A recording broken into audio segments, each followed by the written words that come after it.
सभी हिंदी साहित्य प्रेमियों का हिंदी साहित्य की क्लास में आपका हार्दिक स्वागत अभिनंदन। हम पढ़ रहे हैं आचार्य रामचंद्र शुक्ल जी का हिंदी साहित्य का इतिहास। देखिए, हिंदी साहित्य के इतिहास के अंतर्गत हम आदिकाल, भक्तिकाल, रीतिकाल को कंप्लीट पढ़ चुके हैं। अब हम पढ़ रहे हैं आधुनिक काल, और आधुनिक काल के अंतर्गत प्रकरण 4 तक हम पढ़ चुके हैं। आज हमारा है प्रकरण 5। प्रकरण 5 से संबंधित हमने 2 वीडियो पहले अपलोड कर दिए हैं। आज हम पढ़ेंगे तृतीय उत्थान, और तृतीय उत्थान का समय बताया उन्होंने संवत 1975।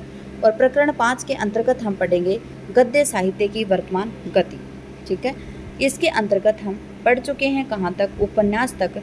आज हम पढ़ेंगे उपन्यास और कहानी एक साथ दिए गए हैं, लेकिन हम उपन्यास पढ़ चुके हैं कि उपन्यासों की पृष्ठभूमि किस प्रकार से थी, किस प्रकार के उपन्यास तृतीय उत्थान में लिखे जाते थे। आज हम कहानियों के बारे में पढ़ेंगे।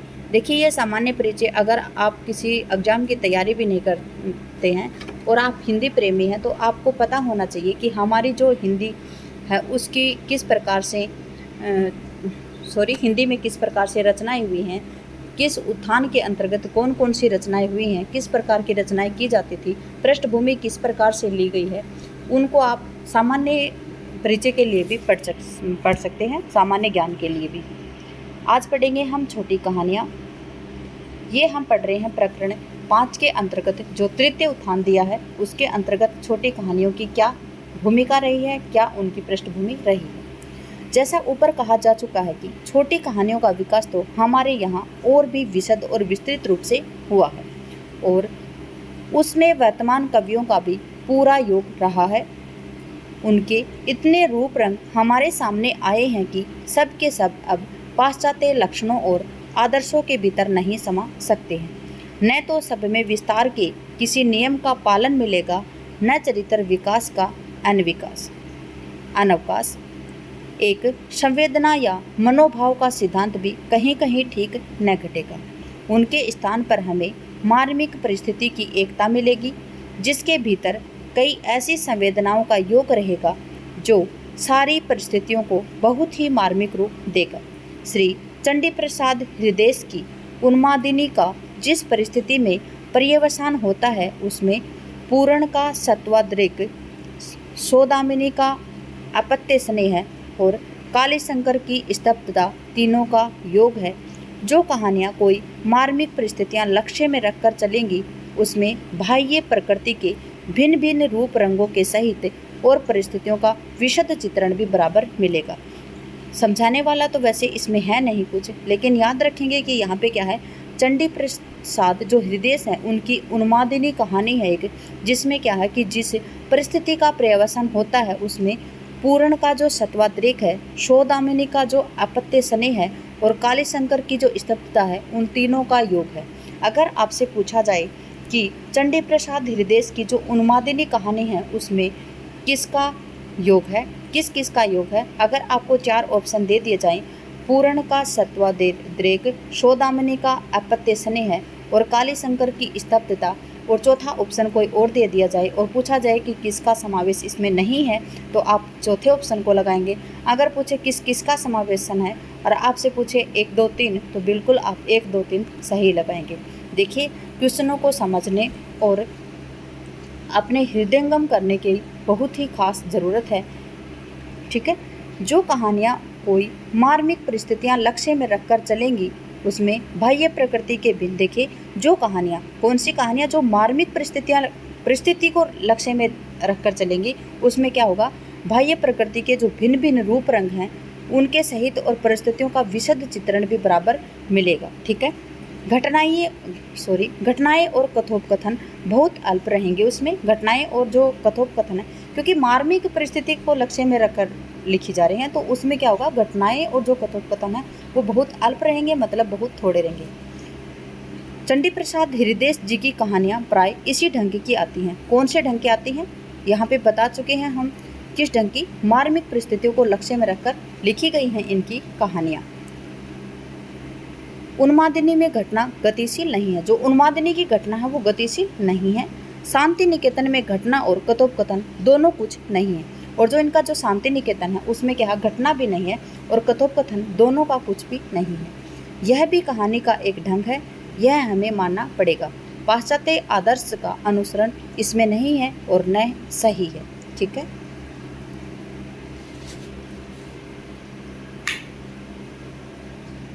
वस्तु विन्यास के ढंग में भी देखिए, वस्तु विन्यास के ढंग में भी इधर अधिक वैचित्र्य आया है। घटनाओं में काल के पूर्वापर करे का विपर्य कहीं कहीं इस तरह का मिलेगा कि समझने के लिए कुछ देर रुकना पड़ेगा। कहानियों में परिच्छेद न लिखकर केवल 1, 2, 3 संख्याएं देकर विभाग करने की चाल है। अब कभी कभी एक ही नंबर के भीतर चलते हुए वृत्त के बीच थोड़ी सी जगह छोड़ कर किसी पूर्व काल की परिस्थिति पाठकों के सामने एक बारगी रख दी जाती है। कहीं कहीं चलते हुए वृत्त के बीच में परिस्थिति का नाटकीय ढंग का एक छोटा सा चित्र भी आ जाता है। इस प्रकार के चित्रों में चारों ओर सुनाई पड़ते हुए शब्दों का संघात भी सामने रखा जाता है। जैसे बाजार की सड़क का ये कोलाहल देखिए, मोटरों, तांगों और इको के आने जाने का मिलित स्वर, चमचमाती हुई कार का म्यूजिकल हॉर्न, बचना भैये, हटना राजा बाबू, अक्खा, तिवारी जी हैं नमस्कार, हटना भाई आदाब अर्ज दारोगा जी। पुष्करणी में चोर नामक कहानी जो कि किसकी है? भगवती प्रसाद वाजपेयी जी की कहानी है। कौन सी? पुष्करणी में जो चोर नामक कहानी है उसका गद्य है ये।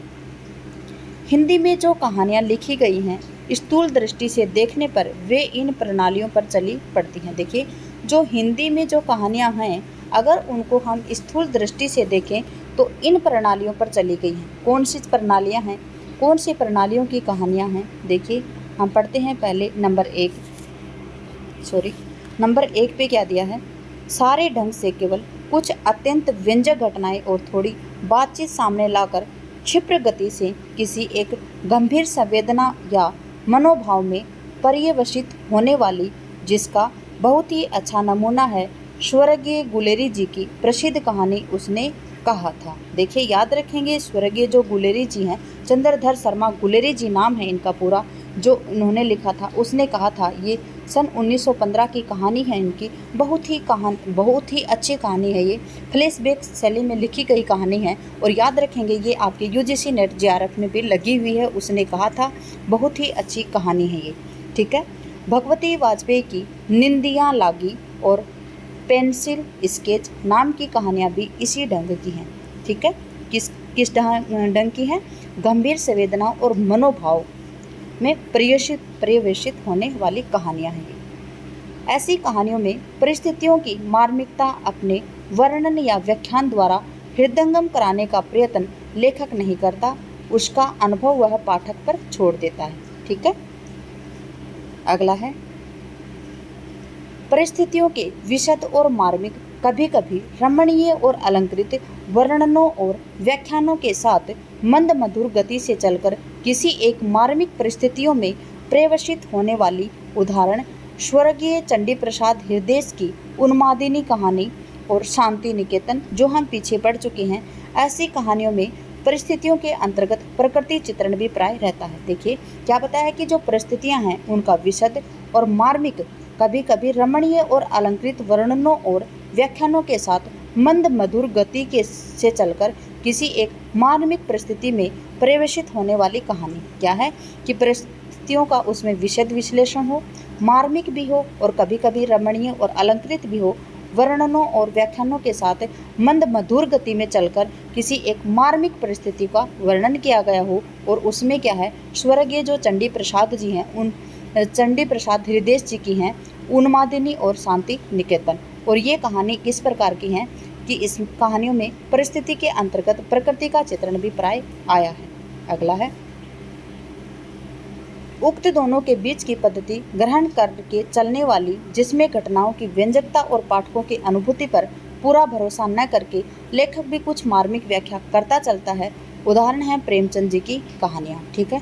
उक्त दोनों के बीच की पद्धति मतलब किसके बीच की पद्धति? एक तो सादे ढंग में केवल अत्यंत व्यंजक घटनाएं और थोड़ी बातचीत सामने लाकर एक गंभीर संवेदना और मनोभाव की, और दूसरी है जो परिस्थितियों का विशद विश्लेषण करके मार्मिक में कभी कभी रमणीय और अलंकृत भी होती हैं और मार्मिक परिस्थितियों के आधार पर भी होती हैं। ऐसी कहानियाँ ये दोनों कहानियाँ हैं, उन दोनों के बीच की पद्धति ग्रहण करके चलने वाली जो कहानियाँ हैं, जिसमें क्या है, घटनाओं की व्यंजकता है, पाठकों की अनुभूति पर पूरा भरोसा न करके लेखक भी कुछ मार्मिक व्याख्या करता चलता है।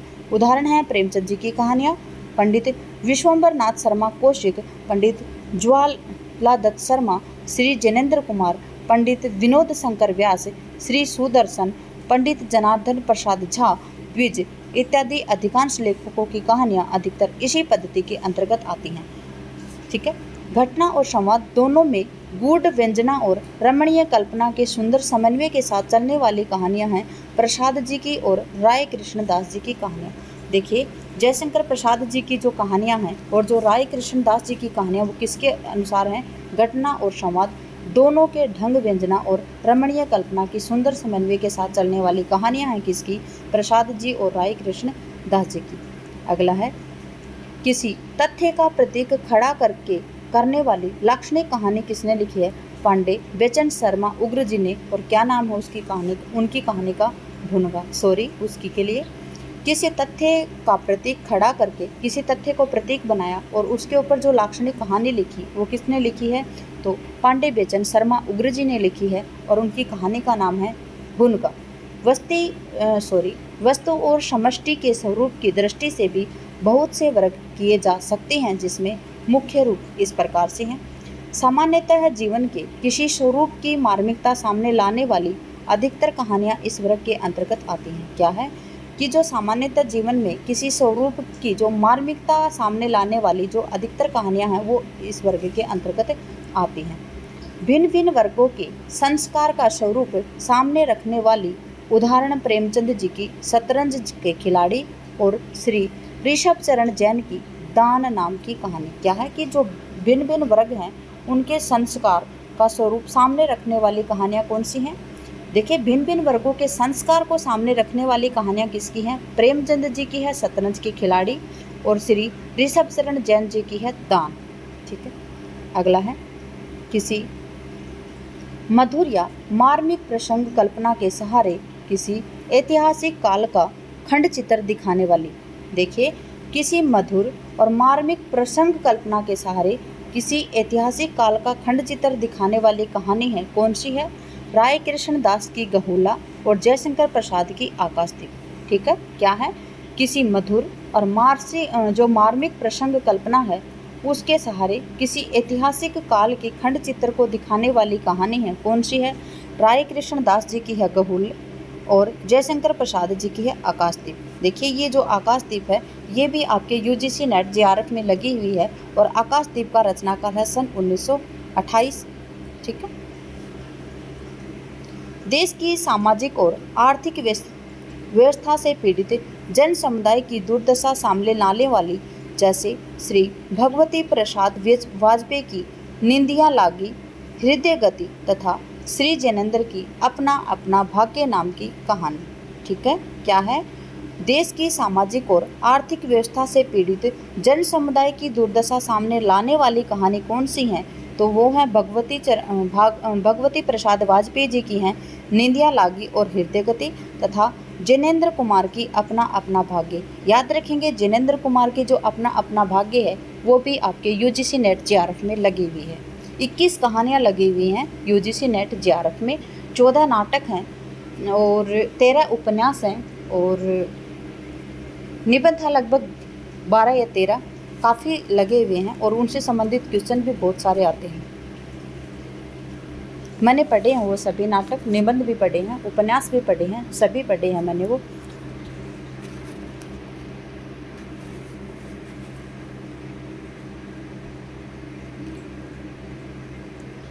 राजनीतिक आंदोलन में सम्मिलित नवयुवकों के स्वदेश प्रेम, त्याग, साहस और जीवनोत्सर्ग का चित्र खड़ा करने वाली। देखिए, राजनीतिक आंदोलनों में जो सम्मिलित नवयुवक होते हैं, उनमें स्वदेश प्रेम, त्याग, साहस और जीवनोत्सर्ग के चित्र को खड़ा करने वाली कहानियाँ कौन सी हैं? पंडित बेचन शर्मा उग्र की कहानी है माँ नाम की कहानी। पंडित बेचन शर्मा उग्र जी की कहानी है, क्या नाम है कहानी का? माँ। और उसमें क्या है, जो राजनीतिक आंदोलन है, उनमें सम्मिलित होते हैं जो नवयुवक, उनमें स्वदेश प्रेम, त्याग और साहस और जीवनोत्सर्ग का चित्र खड़ा करने वाली कहानी है किसकी? बेचन शर्मा उग्र जी की, और कहानी का नाम है माँ। समाज के भिन्न भिन्न क्षेत्रों के बीच धर्म, समाज सुधार, व्यापार व्यवसाय, सरकारी काम, नई सभ्यता आदि की ओट में होने वाले पाषंडपूर्ण पापाचार के चटकीले चित्र सामने लाने वाली कहानियां हैं। जैसे उग्र जी की कहानी है। उग्र की भाषा बड़ी अनूठी चपलता और आकर्षक वैचित्र्य के साथ चलती है। उस ढंग की भाषा उन्हीं के उपन्यासों और चांदनी ऐसी कहानियों में मिल सकती है। ठीक है। सभ्यता और संस्कृति की किसी व्यवस्था के विकास का आदिम रूप झलकाने वाली सभ्यता और संस्कृति के किसी व्यवस्था के विकास का आदिम रूप झलकाने वाली कहानी है राय कृष्णदास जी की। कहानी का नाम है अंतःपुर का आरंभ। श्रीमंत समंत की है चंबेली की कली, और श्री जैनेन्द्र कुमार की है बाहुबली। कैसी कहानियां हैं ये? सभ्यता और संस्कृति में किसी व्यवस्था के विकास का आदिम रूप झलकाने वाली कहानियां हैं ये। और नाम क्या है? राय कृष्णदास की है अंतःपुर का आरंभ, श्रीमंत समंत की है चंबेली की कली, और श्री जैनेन्द्र कुमार की है बाहुबली। अगला है, अतीत के किसी पौराणिक और ऐतिहासिक कालखंड के बीच अत्यंत मार्मिक और रमणीय प्रसंग का अवस्थान करने वाली, जैसे श्री बिंदु ब्रह्मचारी और श्रीमंत सम्मत पंडित बालक राम विनायक की कहानियाँ हैं। ठीक है, क्या है? पंडित बालक राम विनायक की कहानियाँ हैं, और श्री बिंदु ब्रह्मचारी और श्रीमंत सम्मत हैं, उनकी कहानियाँ हैं। पंडित बालक राम विनायक किस पे आधारित हैं? अतीत में जो पौराणिक और जो ऐतिहासिक कालखंड है उसके बीच में जो अत्यंत मार्मिक और रमणीय प्रसंग हैं उनका अवस्थान करने वाली कहानियाँ हैं। ये कहानियाँ कथामुखी नाम की एक मासिक पत्रिका अयोध्या संवत 1977 और 78 में निकली थी। ठीक है, ये कहानियाँ कहाँ से निकली थी? जो कथामुखी नाम से एक मासिक पत्रिका निकलती थी, कहाँ से? अयोध्या से, संवत 1977-78 में निकलती थी। इनमें से कुछ के नाम ये हैं: वन भागिनी, कृतिका, हिरण्या और बाहुमान, कनक प्रभा, श्वेत द्वीप का तोता क्या पढ़ता है? क्या है? श्वेत द्वीप का तोता क्या पढ़ता है, और चंबेली की कली। इनमें से कुछ कहानियों में एशिया के भिन्न भिन्न भागों में, जैसे ईरान, तुर्किस्तान, आर्मेनिया, चीन, सुमात्रा, जावा इत्यादि में क्या है? एशिया के भिन्न भिन्न भागों में भारतीय संस्कृति और प्रभाव का प्रसार, ग्रेटर इंडिया दिखाने वाले प्रसंगों की अनूठी उद्भावना पाई जाती है। जैसे हिरण्या और बाहुमान में, ऐसी कहानियों में देखिए हिरण्या और बाहुमान में क्या है? जो भारतीय संस्कृति का प्रभाव और प्रसार था, वो जो एशिया के भिन्न भिन्न भाग हैं, ईरान, तुर्किस्तान, आर्मेनिया, चीन, सुमात्रा, जावा, वहाँ पे किस प्रकार से फैल रहा था उसी के बारे में बताया गया है। उसकी उद्भावना की गई है किसमें? हिरण्या और बाहुमान में। ऐसी कहानियों में भिन्न भिन्न देशों के प्राचीन संस्कृति के अध्ययन की त्रुटि अवश्य कहीं कहीं खटकती है, जिसे हिरण्या और बाहुमान में आर्य, पारसिक और सामी अरब सभ्यता का घपला है। अगला है, एशिया के भिन्न भिन्न भागों में भारतीय संस्कृति और प्रभाव की झलक जयशंकर प्रसाद जी के आकाशदीप में देखी जाती है। देखिए एशिया के जो भिन्न भिन्न भाग हैं और जो भारतीय संस्कृति और प्रभाव की झलक जयशंकर प्रसाद का जो आकाशदीप है उसमें दिखाई देते हैं। हास्य विनोद द्वारा अनुरंजन करने वाली उदाहरण जीपी श्रीवास्तव। हास्य और विनोद का अनुरंजन करने वाली कहानी कौन सी है? जीपी श्रीवास्तव और श्री अन्नपूर्णानंद और कांतानाथ पांडे की चोंच कहानी। देखिए जीपी श्रीवास्तव, श्री अन्नपूर्णानंद और कांतानाथ पांडे की हैं चोंच कहानी। इस श्रेणी की कहानियों का अच्छा विकास हिंदी में नहीं हो रहा था। अन्नपूर्णा जी का हास्य सुरुचिपूर्ण है। चोंच जी की कहानियां अतिरंजित होने पर भी व्यक्तियों के कुछ, देखिए ये चोंच कहानी नहीं है। हास्य विनोद द्वारा अनुरंजन करने वाली कहानियाँ किसने लिखी थी? तो जीपी श्रीवास्तव जी ने लिखी थी, श्री अन्नपूर्णानंद ने लिखी थी, और कांतानाथ पांडे चोंच की कहानियाँ हैं वो कैसी हैं? हास्य विनोद द्वारा अनुरंजन करने वाली कहानियाँ। ठीक है, क्या बताया गया है? जो इस श्रेणी की कहानियों का अच्छा विकास हिंदी में नहीं हो रहा था। किस श्रेणियाँ की? जो हास्य विनोद द्वारा जो अनुरंजन करने वाली कहानियाँ थी, उनका विकास हिंदी में नहीं हो रहा था। अन्नपूर्णानंद का हास्य सुरुचिपूर्ण था। जो अन्नपूर्णानंद जी हैं, उनका हास्य क्या था? सुरुचिपूर्ण था। चोंच जी की कहानियाँ अतिरंजित होने पर भी व्यक्तियों के कुछ स्वाभाविक ढांचे सामने लाती थी।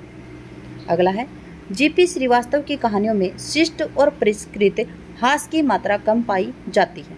समाज में चलते जीवन के किसी विकृत पक्ष को या किसी वर्ग के व्यक्तियों को की बेढंगी विशेषताओं को हंसने हंसाने योग्य बनाकर सामने लाना अभी बहुत कम दिखाई पड़ रहा था। यह बात कहनी पड़ती है कि शिष्ट और परिष्कृत हास्य का जैसा सुंदर विकास पाश्चात्य साहित्य में हुआ था, वैसा अपने यहाँ अभी नहीं देखने में आ रहा था। पर हास्य का जो स्वरूप हमें संस्कृत के नाटकों और फुटकल पद्यों में मिलता है, वह बहुत ही समीचीन और साहित्य सम्मत और वैज्ञानिक है। संस्कृत के नाटकों में हास्य के आलंबन विदूषक के रूप में पेटू ब्राह्मण रहे हैं। फुटकल पद्यों में शिव ऐसे ओढ़र देवता तथा उनका परिवार और समाज रहा है। कहीं कहीं खटमल ऐसे क्षुद्र जीव भी आ गए हैं। हिंदी में इनके अतिरिक्त कंजूसों का विशेष कृपा हुई है। पर ये सब आलंबन जिस ढंग से सामने लाए गए हैं, उसे देखने से स्पष्ट हो जाएगा कि रस सिद्धांत का पालन बड़ी सावधानी से हुआ है। रसों में हास्य रस का जो स्वरूप और जो स्थान है, यदि वह बराबर दृष्टि में रहे तो अत्यंत उच्च और उत्कृष्ट श्रेणी के हास्य का प्रवर्तन हमारे साहित्य में हो सकता है। अगला है, यहाँ पे हास्य के बारे में बताया गया कि हास्य कहानियाँ किस प्रकार से आई हमारे हिंदी साहित्य के अंतर्गत। हास्य के आलंबन से विनोद तो होता ही है, उसके प्रति कोई न कोई और भाव भी, जैसे राग, द्वेष, घृणा, उपेक्षा, विरक्ति साथ साथ लगा रहता है। हास्य रस में जो भारतीय आलंबन ऊपर बताए गए हैं, वे सब इस ढंग के सामने लाए गए हैं इस ढंग से सामने लाए गए हैं कि उनके प्रति द्वेष, घृणा इत्यादि न उत्पन्न होकर एक प्रकार का राग और प्रेम ही उत्पन्न होता है। यह व्यवस्था हमारे रस सिद्धांत के अनुसार है। स्थायी भाव में आधे सुखात्मक और आधे दुखात्मक होते हैं। देखिए, स्थायी भाव होते हैं वो क्या होते हैं? सुखात्मक भी होते हैं और दुखात्मक भी होते हैं। लेकिन यहाँ पे हास्य है वो क्या है? एक आनंदात्मक भाव है। एक ही आश्रय में एक ही आलंबन के प्रति आनंदात्मक और दुखात्मक भावों की एक साथ स्थिति नहीं हो सकती है। देखिए, एक ही आश्रय हो और एक ही आलंबन हो और उसके प्रति आनंद भी हो और दुख भी हो, ये भाव एक साथ में उपस्थित नहीं हो सकते हैं। सुख के साथ में आनंद उपस्थित हो सकता है। हास्य रस में आश्रय के रूप में किसी पात्र की अपेक्षा नहीं होती, श्रोता और पाठक ही आश्रय रहता है। अतः रस की दृष्टि से हास्य में द्वेष और घृणा नामक दुखात्मक भावों की गुंजाइश नहीं होती है। हास्य के साथ जो दूसरा भाव आ सकता है, वह संचारी के रूप में ही हो सकता है। द्वेष या घृणा का भाव जहाँ रहेगा, वहाँ हास्य की प्रधानता नहीं रहेगी, वहाँ पर उपहास हो जाएगा। उसमें हास्य का सच्चा स्वरूप रहेगा ही नहीं, उसमें तो हास्य को द्वेष का व्यंजक तथा आच्छादक मात्र ही समझना चाहिए। जो बात हमारे यहाँ की रस व्यवस्था के भीतर स्वतः सिद्ध होती है, वही यूरोप में इधर आकर एक आधुनिक सिद्धांत के रूप में यूँ कही गई है कि उत्कृष्ट हास्य वही है जिसमें आलंबन के प्रति एक प्रकार का प्रेम भाव उत्पन्न हो, अर्थात वह प्रिय लगने लगे, तब ये वहाँ पे क्या आएगा? आनंद आएगा। ठीक है, यहाँ तक तो बहुत ठीक रही। पर यूरोप में नूतन सिद्धांत प्रवर्तक बनने के लिए उत्सुक रहने वाले चुप कब रह सकते थे? वे 2 कदम आगे बढ़कर आधुनिक मनुष्यतावाद और भूत दयावाद का स्वर ऊंचा करते हुए बोले, उत्कृष्ट हास्य वह है जिसमें आलंबन के प्रति दया या करुणा उत्पन्न हो। कहने की आवश्यकता नहीं है कि यह होली मुहर्रम सर्वथा अस्वाभाविक, अवैज्ञानिक और रस विरुद्ध है। दया या करुणा दुखात्मक भाव है, हास्य आनंदात्मक भाव है। दोनों का एक साथ स्थिति बात है। यदि हास्य के साथ एक ही आश्रय में किसी और भाव का सामंजस्य हो सकता है, तो प्रेम या भक्ति का हो सकता है। भगवान शंकर के बोड़मपन का किस भक्तिपूर्ण विनोद के साथ वर्णन किया जाता है, वे किस प्रकार बनाए जाते हैं, यह हमारे यहाँ रारीरी मची है त्रिपुरारी के तबेला में यह देखा जा सकता है। रारी सी मची है त्रिपुरा की तबेला में इस प्रकार से देखा जाता है। हास्य का स्वरूप बहुत ठीक सिद्धांत पर प्रतिष्ठित होने पर भी अभी तक उसका ऐसा विस्तृत विकास हमारे साहित्य में नहीं हुआ है, जो जीवन के अनेक क्षेत्रों में राजनीतिक, साहित्यिक, धार्मिक, वैषयिक आलंबन ले लेकर खड़ा करे। इसी के साथ करते हैं हम क्लास का समापन। क्लास में बने रहने के लिए आपका धन्यवाद। आपका दिन शुभ रहे। जय हिंद, जय भारत, जय जवान, जय किसान।